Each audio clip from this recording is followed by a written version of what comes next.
So how can a busy business owner really leverage LinkedIn as well as they can?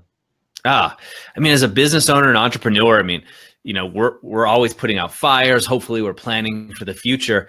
And one of the things that business owners should be doing often is actually connecting with people, right? So not only connecting with your customers, but also connecting with people that are in your industry. I recommend connecting with your competitors, but then connecting with people that are doing similar things, right? People that have your audience. And LinkedIn allows you to leverage that time. So I know when I started off in my entrepreneurial journey about 20 years ago, I would go to every networking type event there was. I mean, we've all been to them, right? Where everybody shows up and you're exchanging, hey, what do you do? Exchanging pleasantries and business cards. But what LinkedIn allows you to do is form good connections with people, have conversations, but it allows you to do this all from your office or your home or your mobile device. And you can actually connect with like-minded people or potential clients, people to work with.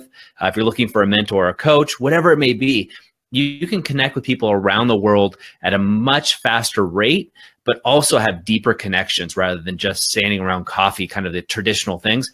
And when you think about going to conferences, which are also great networking events, you can actually continue those conversations via LinkedIn or skip the conference altogether and just actually target those people that are going to be there. So it gives you a lot of variety, Matt.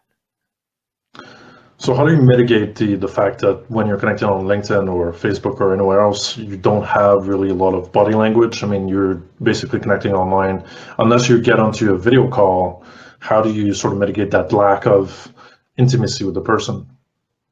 That's hard. You want to get on a video call and connect with them.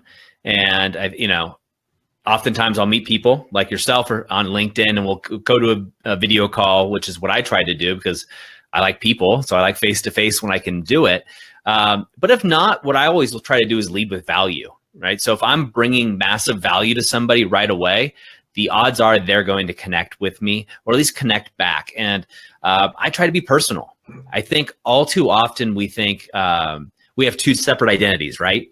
This is Doug Holt, the business guy, and I'll wear my suit, my tie, and I'll be very formal. But as soon as I leave the office, I'm taking it off and I'm going up to the mountains or I'm mountain biking or I'm going out with friends. I'm a different person. And I don't agree with that. I think, you don't have to put masks on everywhere you go. Just be yourself. And I think that's refreshing. So on LinkedIn, what I'll do is, as I get to know the person, I'll first add massive value. At least that's my goal, is to try to add massive value.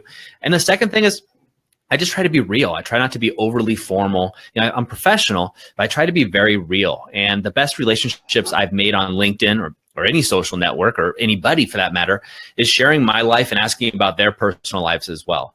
I mean, we're all busy, so you don't expect somebody to, kind of tell you everything about them because you want to kind of cut to the chase in some ways. But at the same time, getting personal is nothing wrong with that. So for example, with you, Matt, if we were chatting and I found out you were sick, somehow, some way, you're like, hey, Doug, sorry, I didn't get back to you because I was ill. Then I might ask more questions and sincerely want you to get better. And you and I have had this conversation over the last week, but that's just me being myself and not trying to be overly formal and worried.